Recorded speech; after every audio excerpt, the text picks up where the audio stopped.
Hi everyone, my name is Zhang. Welcome back to my YouTube channel.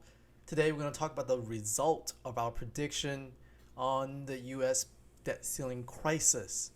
Even though it did not turn out to be a black swan event like we predicted, but there is still some potential.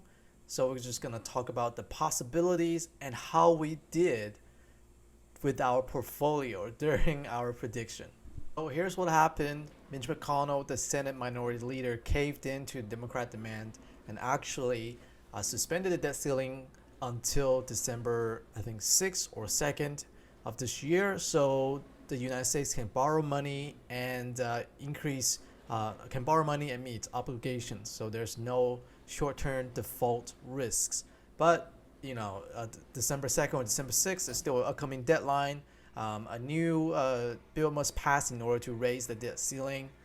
But given how strong McConnell was before before the October timeline, he was very straightforward and said we'll never give in to the Democratic demands. If they want to raise this the ceiling, they have all the equipment they need.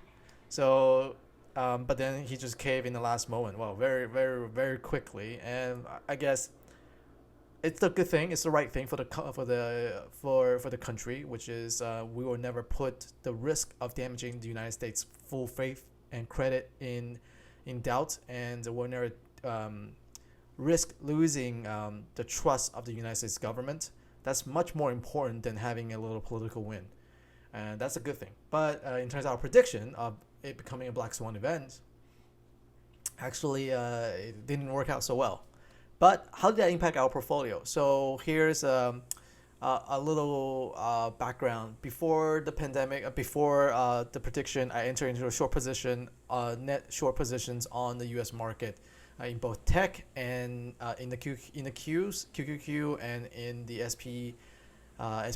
So my short position consists of put options expiring around November time, October time, December time. Well, not December time at the time, but November time and October time. And my put options on the QQQ expiring around October and November time. It wasn't a big position. It was about 5 to 10% of my portfolio. And then I also have a couple short contracts on the micro E-mini future is the /MES and the /MNQ, which is the short, which is the Nasdaq future, micro Nasdaq future. So I was short a couple contract on the micro ES and the micro Nasdaq, and because of the headwinds of the U.S. market containing the China pandemic, well, the China Evergrande panic, and the U.S. debt ceiling default potential, really we saw kind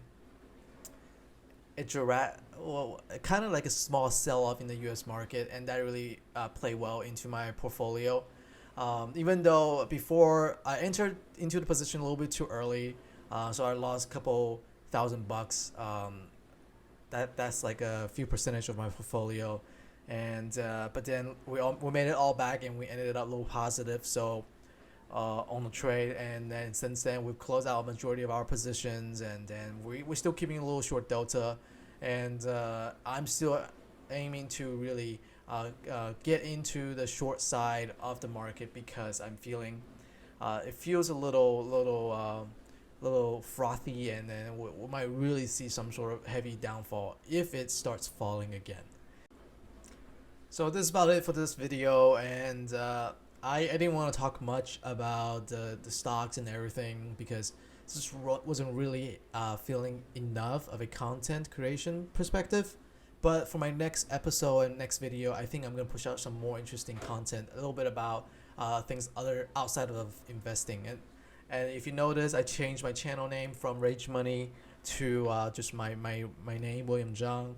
I feel like what I heard is that in terms of YouTube content creation, it's better to use your real name, so people are making a connection with you and not some fictional or like some company or some like a derivative of who you are. So, and that's an approach I'm gonna try and make myself the brand of the YouTube channel, and instead of the product that I'm working on. Thank you, and I look forward to creating awesome content for my next